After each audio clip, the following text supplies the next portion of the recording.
Hello, my Lynn N Things family and friends. Y'all, welcome back to the channel, guys. I know it's been a couple of days. I have just been working. I have not had a chance to get to any of my Dollar Trees yet. I cannot wait, though, to get to one because y'all always know it is something out there to find. And yeah, I just been busy working, taking care of the big girl. But I kind of wanted to bring something back to my channel that I did last year that I really enjoyed. Only this time it'll be little quick ones. So what am I talking about? Well, first, welcome all in, all my subbies, whether you are new. And if you are new, thank you so much for stopping through here. And if you like, what I'm about to bring and the things that I usually bring, please go ahead and hit that subscribe. It is so very important. And hit the like if you like it. And don't forget to hit the post notification bell so that the little bell, hit that so every time I post a video, you will know. So if you've been with me at least a year or more, then you know I had a little segment called Story Time. And so one of the stories I read actually is behind me. It is Cicely's story. So I did read this. Not all of it in its entirety, but I did read excerpts from this until I was done with the whole book, and it was an amazing read. I read it first, and I loved it so much that I wanted to share with you guys, so that made me read it again. But I really, really love this book, so I kind of wanted to bring that back a little bit, but I got a new book for you guys. Because it is a Women's History Month, and yes, y'all see my girl over there, right? I finally got around to my etch art book, so and I was showing you guys this book here, and she's actually the front, yes.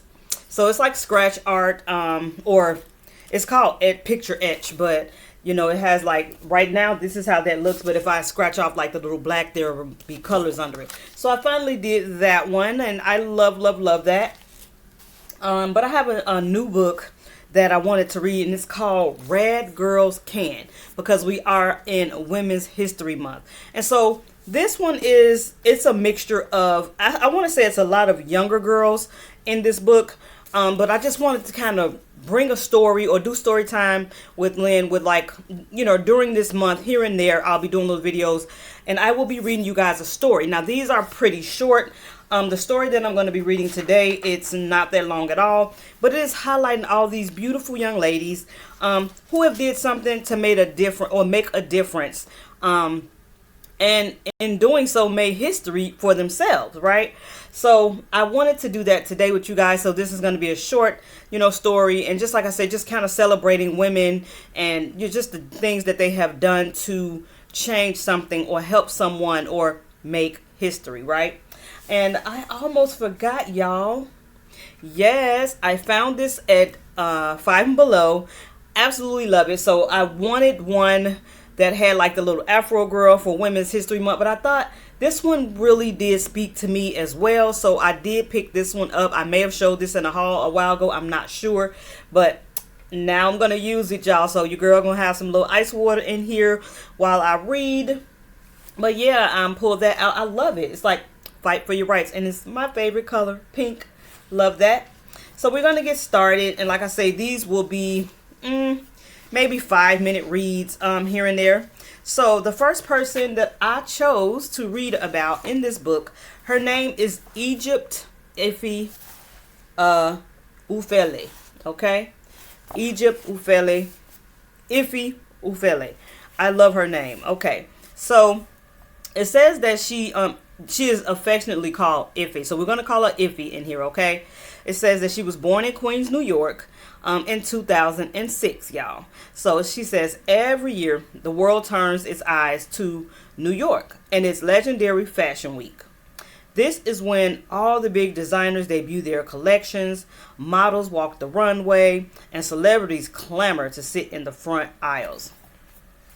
It's a big fancy deal.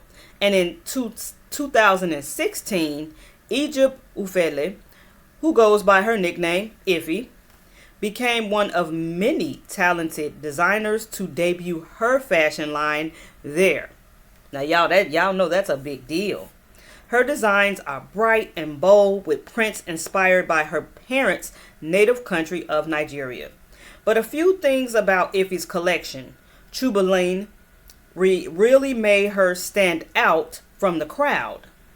Her clothes are made for women with bodies that are bigger, curvier than the average fashion model. And at the time of her debut, Iffy was 10 years old. Get that, y'all? 10 years old. Wow. Making her the youngest designer ever to show at Fashion Week. I love that. It does not matter the age where you can try to make a difference, y'all. I just love that. So she says, I turned a negative attention into positive attention. It all began because of bullies.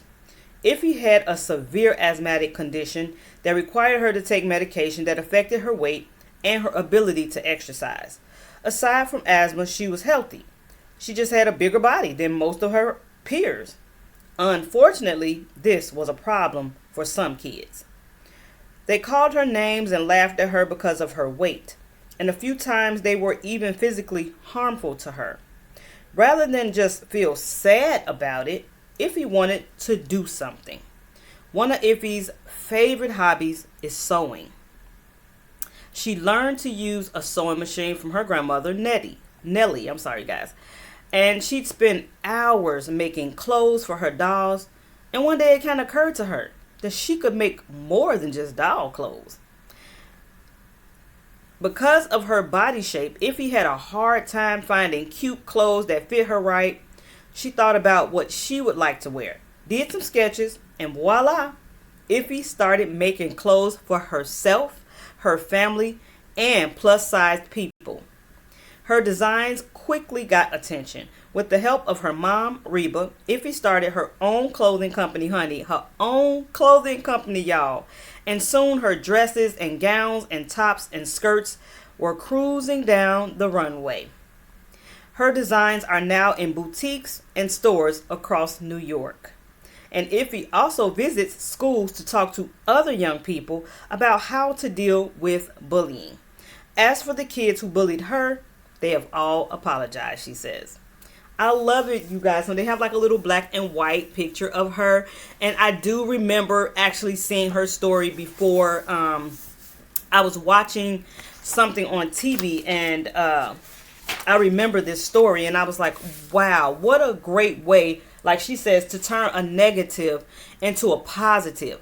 And look where it has landed her. Her own clothing line, her own clothing company at such a young age. I pray that she is still doing great and still out there making those clothes, honey. And it does help, it just helps more than her. It helps other women who are probably, of a bigger size or more curves or things like that. And they can feel beautiful. They can go out and pick something in her collection and feel wonderful in it. I absolutely love that. Another thing I'm gonna do, like once I read the story, if I have a memory, which her story is bringing me a memory from when I was a kid. Now, I don't know why, but I did used to also make my own doll clothes, y'all. So, little fun fact about me: when I was younger, I have always loved having a doll or a baby doll. I don't know. I think I was a mom way before I was an actual mom, y'all. Just from being a young girl. And I would actually sew together clothes. I'd cut up things that we couldn't fit anymore, jeans or whatever, and I would make my own doll clothes. So that kind of was touching me where I was reading that, she was making clothes for her doll. But honey, she turned that thing around into a whole big thing. And I am so happy for her and so excited to see a young lady making history like that. I hope y'all enjoyed this little story time. Like I said, I will be kind of implementing this, and here and there I'm going to be reading different girls' stories out of this book, and like they're probably 3 to 5 minute reads, not that long. So if you're interested, come on by to Storytime with Lynn again, y'all. Like I said, really quick stories. I'll be doing that throughout the month of women's history. So please don't forget to hit that like, subscribe if you haven't already, and hit that post notification bell. Until our next video, guys. Bye-bye.